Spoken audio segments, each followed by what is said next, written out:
ఏముంది, పెళ్లి చేసుకున్నాక మార్చుకోవచ్చులే. చాలా జాగ్రత్త అమ్మా. కనీసం వారానికి ఒకరు నాకు ఫోన్ చేస్తారు, అన్నా ఇలా వివాహం జరిగిపోయింది, మావాడు ఇంకా రక్షణలో లేడు, చాలా బాధపడుతున్నాం. ముఖ్యంగా సహోదరులకు చెప్తున్నా, take a stand my sister.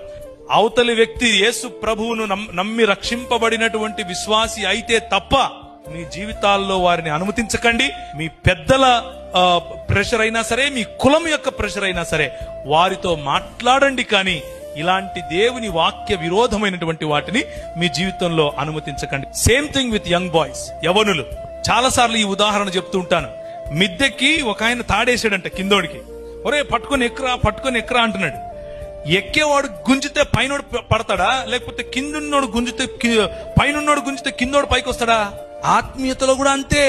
నీ స్థాయి ఏంటి? ఇశ్రాయేలు, నీ భాగ్యం ఎంత గొప్పది, యెహోవా రక్షించిన నీ జీవితం ఎంత గొప్పది. అలాంటిది తీసుకుపోయి నువ్వు ఎవరికి అట్టు పెడుతున్నావు?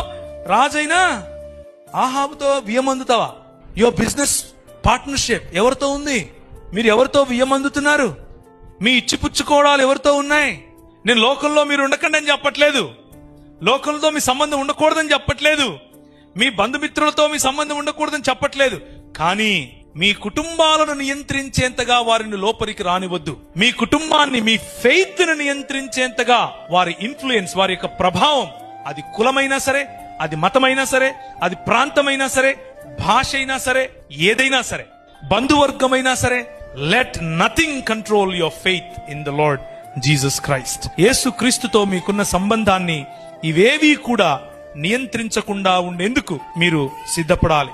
దాన్నే పరిపక్వత అని అంటారు. ఇశ్రాయేలు రాజు యెహోవా యుద్ధ విచారణ చేయుటకు ఇమ్లా కుమారుడైన మికాయా అను ఒకడు ఇచ్చట ఉన్నాడు. అయితే అతడు నన్ను గూర్చి మేలు ప్రవచింపక నిత్యము కీడునే ప్రవచించుచున్నాడు. వాక్యం చెప్తే ఈయనకేమనిపిస్తుంది? కీడు వినిపిస్తుంది. వాక్యం చెప్తే ఏమినిపిస్తుంది? కీడు వినిపిస్తుంది. ఎవరికి? రాజు అయినటువంటి ఆహాబుకు. శిష్యులకు వాక్యం చెప్తే ఏమనిపిస్తుంది? సరి చేసుకోవాలనిపిస్తుంది. ప్రోత్సహింపబడతారు, కట్టబడతారు, ప్రభువులో బలమొందుతారు.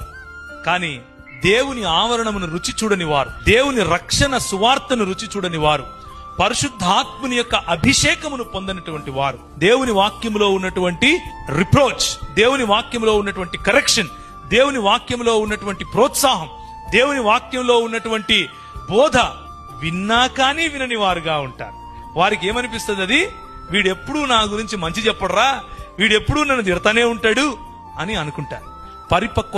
పరిపక్వత లేమికి ఉన్నటువంటి తేడా ఇది.